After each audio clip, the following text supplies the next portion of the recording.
Okay, I'm going to show you how to do a signature, brand new PowerPoint, or do brand new PowerPoint file if you want.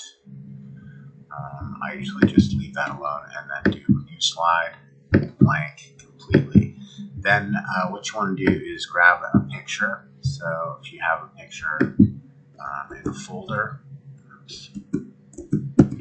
like over here, I have some pictures I took together, or that I took today off of my phone. Here's a bad one. I'll just throw it over there. Okay, and then what you want to do is just, you can use the corner so that it does the scaling effect for you. You can work with it that way a little bit. I like to crop it, frankly. This is a bad picture of me, but I like to crop it a little bit. So that's tight, and then I just click off. And then what you can do is now you can do quick styles. That will do stuff like shape it around or square it, or you can do all these things to it, make it a circle. I think there's an oval frame there. Somebody wanted an oval frame. That's fine. That kind of gives you your first portion. Now the next portion is to say insert, and then what you want to do is insert text and do a text box, and then just drag it up here a little bit, and then I write my name in it. And you could even make this a true signature and just say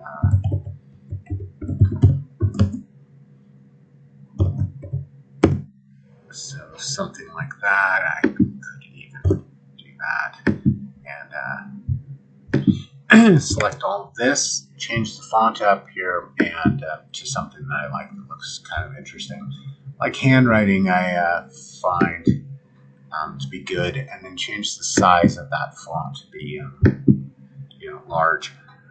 Then shape it so that it's going to fit under here nicely, and you can square it up. You can do it kind of how you want to do it. Me personally, I don't like the sincerely part in here. I'd rather do it above.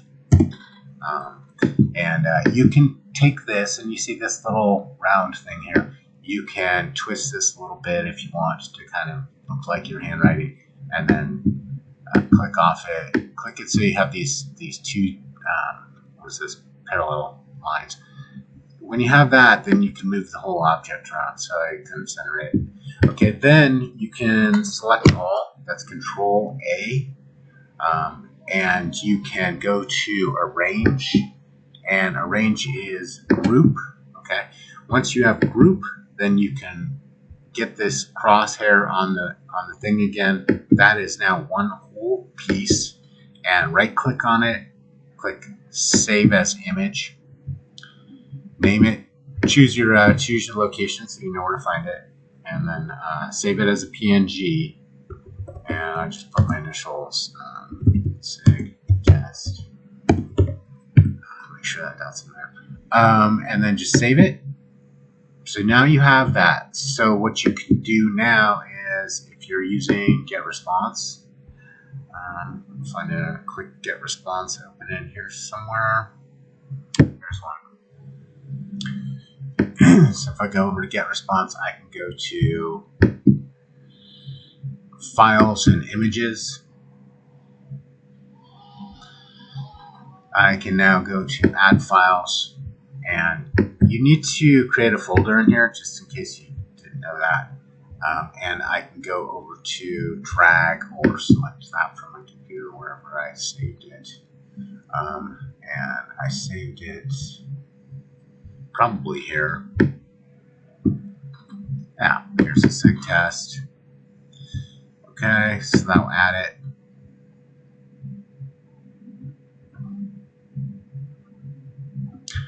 Okay, so now I have that file in here, and if I wanted to, like say for instance, in my drafts folder,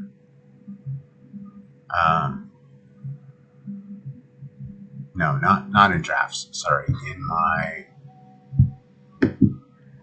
go into email marketing, in my templates folder, This is where I keep my blocks for signatures and the like.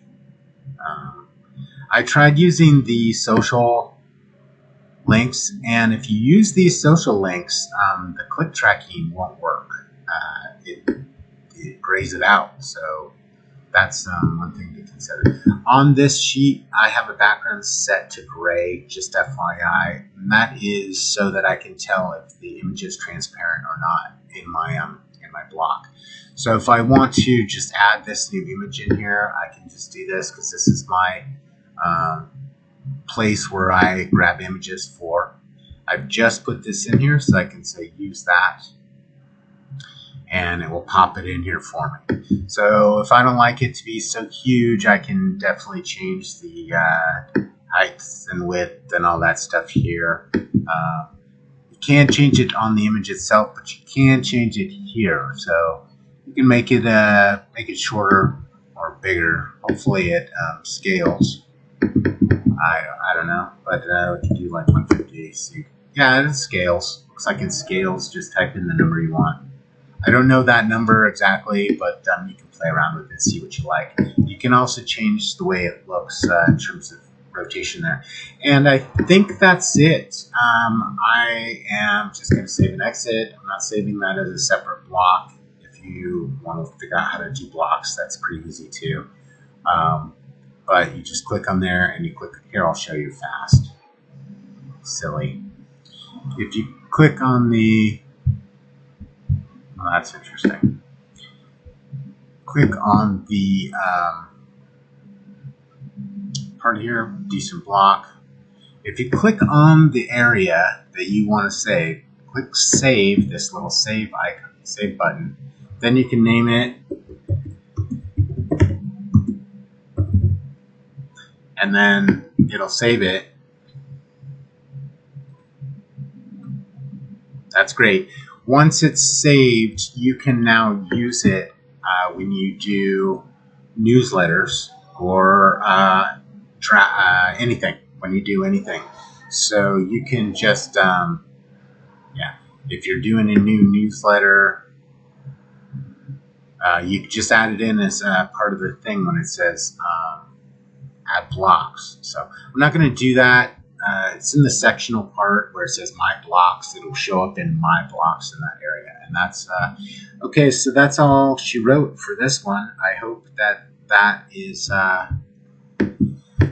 enjoyable, and good luck.